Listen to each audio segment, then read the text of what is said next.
Saladin was born around the year 1137 in the city of Tikrit. He was born into the Ayyubid family during a time when the Middle East was filled with political instability and war. From an early age, Saladin developed a deep love for knowledge. He studied the Quran, Arabic literature, history, and the principles of leadership. But he also learned the skills of a warrior. He learned to ride horses, use a sword, and understand military strategy. At the time, no one could have imagined that this quiet young man would one day change the history of the Middle East forever. The 12th century. The Middle East was engulfed in conflict.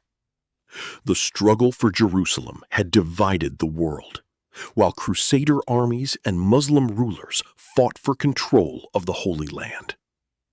And then, during this turbulent age, one man emerged. He would become not only a legendary military commander, but also a ruler remembered for his justice, mercy, and respect for his enemies. His name was Saladin, Salahuddin Yusuf ibn Ayyub. This is the story of how an ordinary young man rose to become the legendary Sultan who would reclaim Jerusalem. After the victory at Hattin, Saladin's army marched toward Jerusalem. The great city stood behind its massive stone walls. For days, the siege continued. Inside the city, the defenders realized that resistance could not last forever. Eventually, Jerusalem surrendered. But what happened next surprised many people. Saladin did not order a massacre. Instead, he allowed the city's inhabitants to negotiate their departure and offered protection to many civilians. After nearly 90 years under Crusader rule, Jerusalem had returned to Muslim control. For Saladin, this was more than a military victory. It was the fulfillment of a dream that had shaped his entire life. In 1169, Saladin became the vizier of Egypt. Only a few years later, he brought the Fatimid Caliphate to an end and established the foundations of the Ayyubid dynasty. Cairo became the center of his growing power. Saladin reorganized the army, he strengthened the economy, and most importantly, he began working to unite the divided Muslim lands. His vision was becoming clear.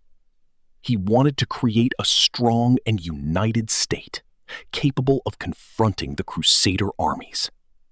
But Saladin had one goal above all others: Jerusalem. The holy city had to be reclaimed. As a young man, Saladin arrived in Damascus and entered the service of the powerful ruler Nur ad-Din Zengi. Here, he began learning the true art of government and warfare. Nur ad-Din quickly recognized something unusual in the young commander. Saladin was intelligent, he was patient, and above all, he was disciplined. With every military campaign, he gained more experience. Slowly, the young warrior transformed into a respected commander. But his greatest weapon was not his sword. It was his ability to think several steps ahead of his enemies.